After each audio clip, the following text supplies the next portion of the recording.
হরে কৃষ্ণ। জয় গীতা। গীতা পড়ো, গীতা বোঝো, সেই আলোকে জীবন করো। সংসার হোক কিংবা সমুদ্র, যে ধর্মের নৌকা প্রস্তুত করে সে ঠিক পার হয়ে যায়, বলেছেন ভগবান শ্রীকৃষ্ণ।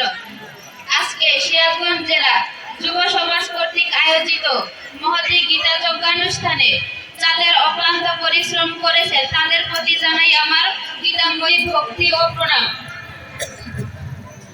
এখানে উপস্থিত দূর দূরান্ত থেকে আগত আমার পরম পূজনীয় গীতা বিশারদ, যোগী, সাধুগুরু বৈষ্ণব, শ্রদ্ধেয় কৃষ্ণ ভক্ত মা বাবা ও আমার গীতা সহপাঠীদের জানাই শুভেচ্ছা।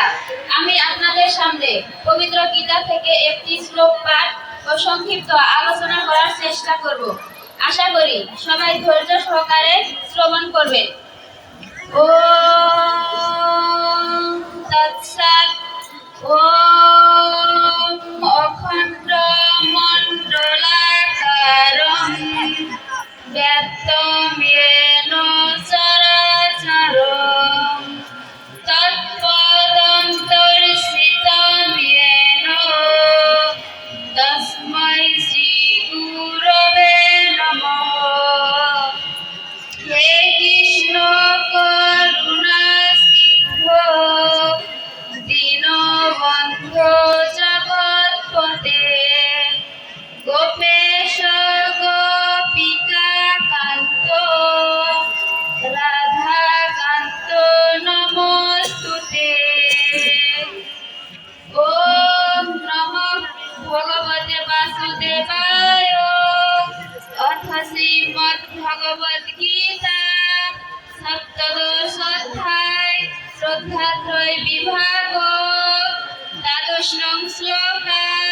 শ্রী ভগবান উবাচ অভিসংখ্যায় তু ফলং দম্ভার্থমপি চৈব ইয়তে ভরতশ্রেষ্ঠ তমোয়োগং বিদ্ধি রাজসম। অর্থাৎ ভগবান শ্রীকৃষ্ণ বললেন, হে ভরতশ্রেষ্ঠ, জাগতিক সুখ লাভের আশায় ফল কামনা করে এবং দম্ভ প্রকাশের জন্য যে যজ্ঞ অনুষ্ঠিত হয় তাকে রাজসিক যজ্ঞ বলে জানবে।